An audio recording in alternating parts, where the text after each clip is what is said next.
Salam sejahtera dan salam Malaysia Madani. Nama saya John Sinun daripada program Bachelor of Medical and Health Science with Honours daripada Pusat Pembelajaran Kota Kinabalu Learning Centre. Hari ini saya akan berkongsi ilmu dengan anda tentang satu tajuk, iaitu mengoptimumkan ergonomik strategi untuk tempat kerja yang sihat dan produktif.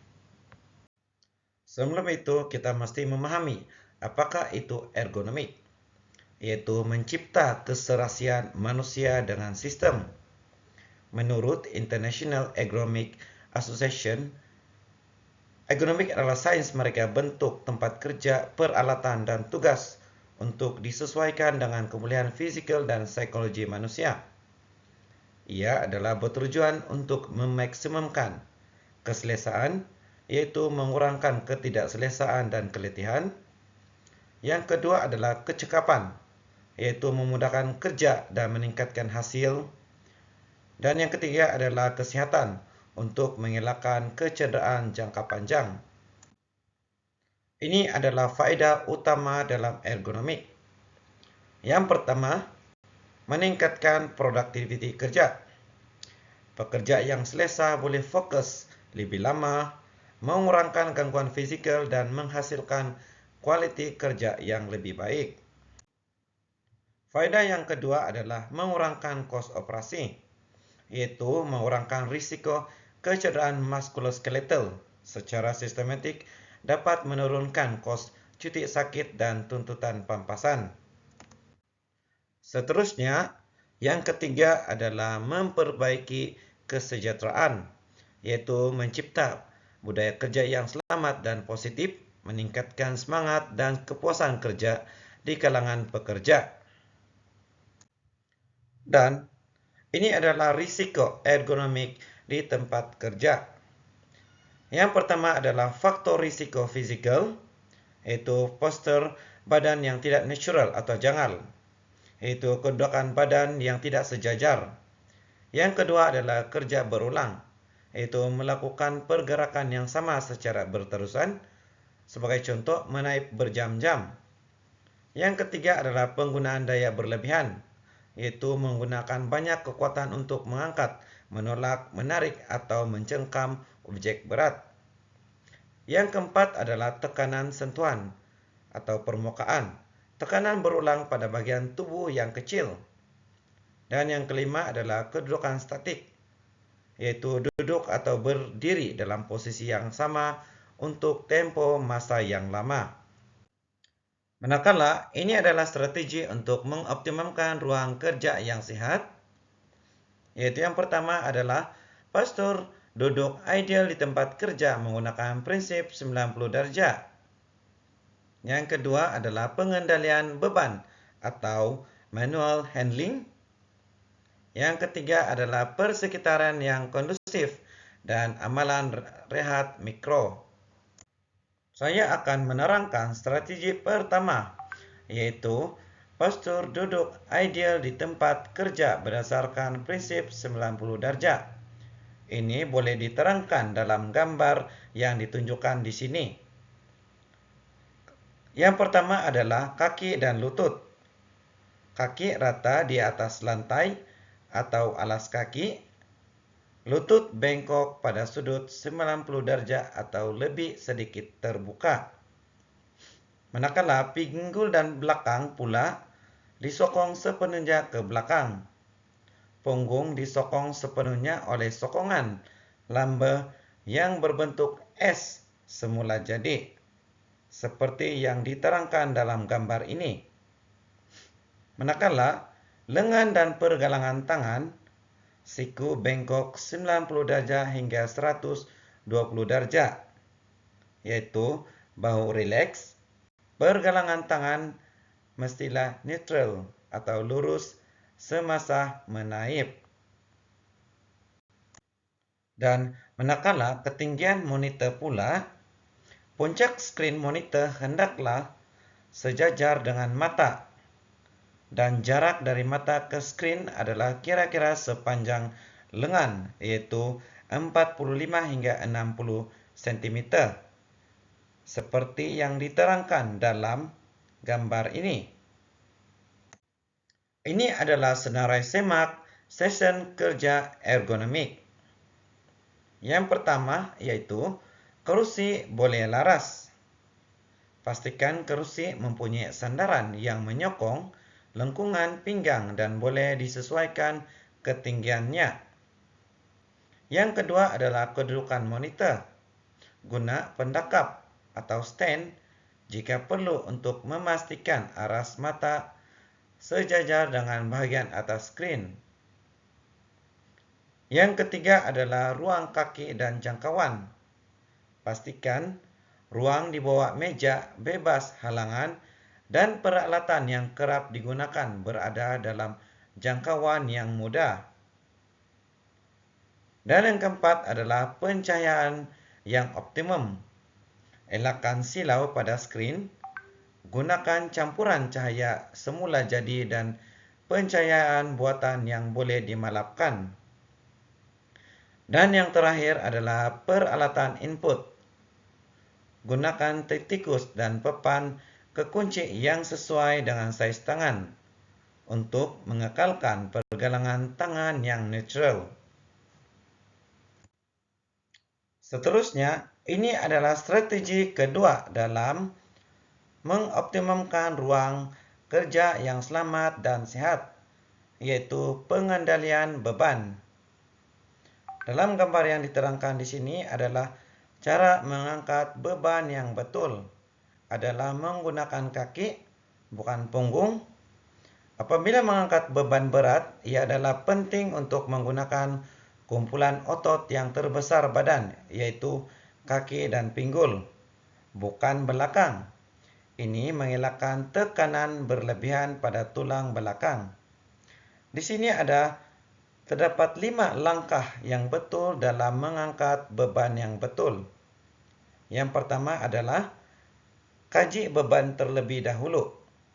Yang kedua adalah untuk mengangkat, pegang dengan kuku dan bengkokkan lutut Anda. Yang ketiga adalah angkat dalam keadaan yang seimbang. Langkah keempat di sini adalah pastikan beban hampir dengan badan Anda. Dan langkah terakhir adalah ketika mengangkat, gerakan kaki ke hadapan tanpa memusingkan badan. Ini adalah semua teknik jongkok yang diamalkan dalam cara mengangkat beban yang betul. Seterusnya, ini adalah strategi yang ketiga dalam mengoptimumkan ruang kerja yang selamat dan sehat, yaitu persekitaran yang kondusif dan amalan rehat mikro.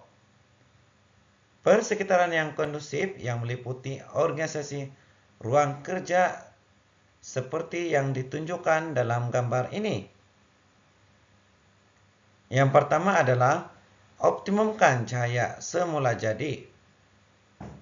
Pencahayaan pejabat harus mengimbangi keselesaan visual, kecakapan tenaga, dan produktiviti. Yang kedua adalah pastikan suhu dan pengudaraan yang selesa di ruang pejabat.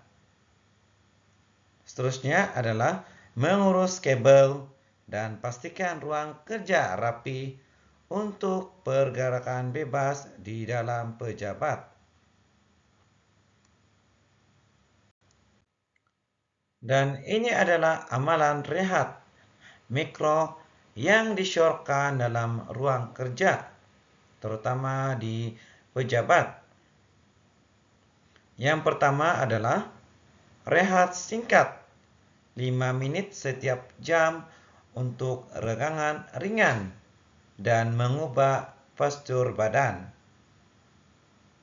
Yang kedua adalah mengamalkan peraturan 20-20-20, di mana setiap 20 menit pandang objek sejauh 20 kaki atau bersamaan 6 meter selama 20 saat untuk merehatkan mata. Langkah yang ketiga adalah menyediakan program peregangan rutin untuk semua pekerja dalam ruang kerja. Manakala ini adalah alat dan pelaksanaan ergonomik di ruang kerja. Yang pertama, alat kerusi boleh laras yang bertujuan untuk menyokong lengkungan lembar dan membolehkan kaki rata di lantai. Ini memberi keseleksaan kepada pekerja. Yang kedua adalah alat yang boleh digunakan yaitu meja boleh laras.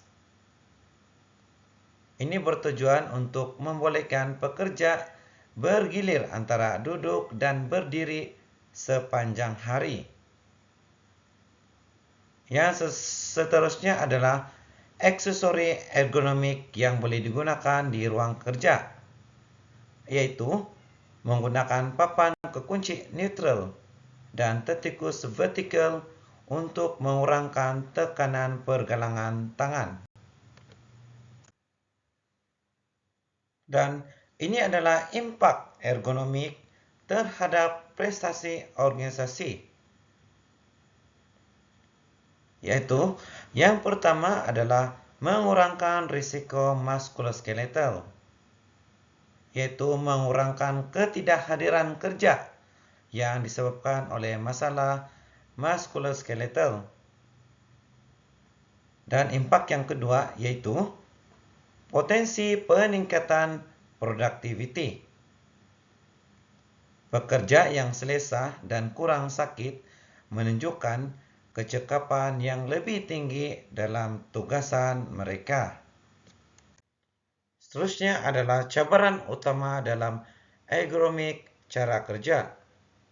Yang pertama adalah memerlukan perbelanjaan yang tinggi. Contohnya, membeli perabot yang boleh laras, menjalankan latihan, dan sebagainya. Yang kedua adalah kekurangan kepakaran. Majikan mungkin tidak mempunyai pegawai yang mempunyai kemahiran dan kepakaran dalam bidang ergonomik. Yang seterusnya adalah kurang pengetahuan dan kesadaran.